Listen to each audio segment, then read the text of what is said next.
আসসালামু আলাইকুম প্রিয় দেশবাসী, যারা আজকে আমার এই ভিডিওটা দেখছেন কেউ ভিডিওটা ঠেলা দেবেন না, একটু দয়া করে কষ্ট করে দেখবেন।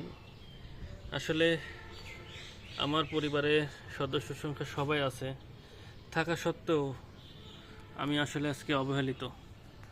কারণ আগামীকালকে রাত্রে আমি আমার দোকানে কাজ করতেছিলাম, করার সময় পায়ে একটা বেলের কাঁটা ঢুকে যায়।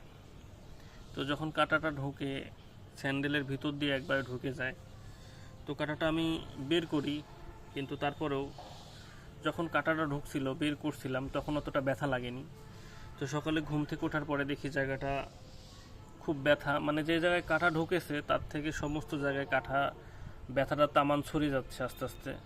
আসলে আমি জানি না কী হবে। তো আমার বাড়ির লোক তো যারা আছে আসলে আসলে তাদের মনে হয় আমার প্রতি তাদের কোনো ভালোবাসা, দয়া, মমতা, মায়া কিছুই নেই।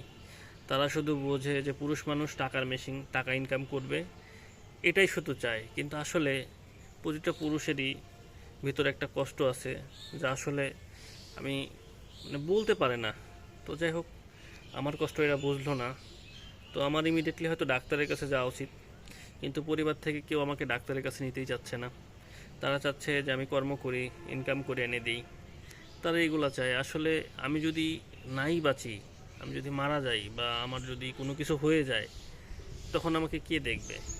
এই জন্য আমি মনে করি নিজের লাইফ এর দামি সবচেয়ে নিজের কাছেই। তো যাই হোক বন্ধুরা, আপনারা আমার জন্য দোয়া করবেন, আমার পাওটা যেন ভালো হয়ে যায়, আমি যেন আবার কর্ম করতে পারি। তো আমার অনেক কষ্ট হচ্ছে বর্তমানে, আমি হাঁটতে পারতেছি না।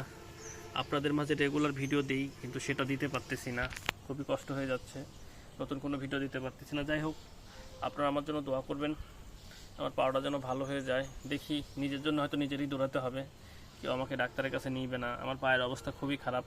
তো সবাই আমার জন্য দোয়া করবেন, আমি যেন সুস্থ হয়ে যাই, আমার পাওয়াটা যেন ভালো হয়ে যায়, আমি যেন আপনাদের মাঝে নতুন নতুন কন্টেন্ট উপহার দিতে পারি। তো যাই হোক, আসলে পরিবারের অনেক কষ্ট করেও বড় ছেলেরা কখনো দাম, সম্মান কিছুই পায় না। এটাই সবচেয়ে বড় কষ্ট, আর এটাই সবচেয়ে বড় আফসোস। এজন্য যারা আমার ভিডিওটা দেখছেন, এই পর্যন্ত দেখলেন, সবাই চেষ্টা করবেন নিজে কিছু করার, নিজের একটা কর্ম করার। কারোর চাকরি বাকরি এগুলা দেখাচ্ছে পর আন্ডারে অধীনে কাজ করে কোনো লাভ নেই ভাইয়া। আপনি মাস শেষে নির্দিষ্ট একটা স্যালারি পাবেন, আপনার পরিবার চলবে, কিন্তু এখানে অনেক কথা শোনা লাগে, অনেক কষ্ট হয়। তো যাই হোক, নিজে কিছু একটা করবেন, নিজে উদ্যোক্তা হওয়ার চেষ্টা করবেন, হয়তো আপনার জন্য ভালো হবে।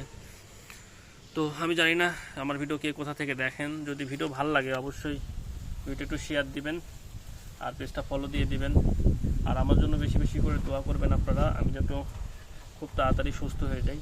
তো সবাই ভালো থাকবেন, সুস্থ থাকবেন, আল্লাহ হাফেজ।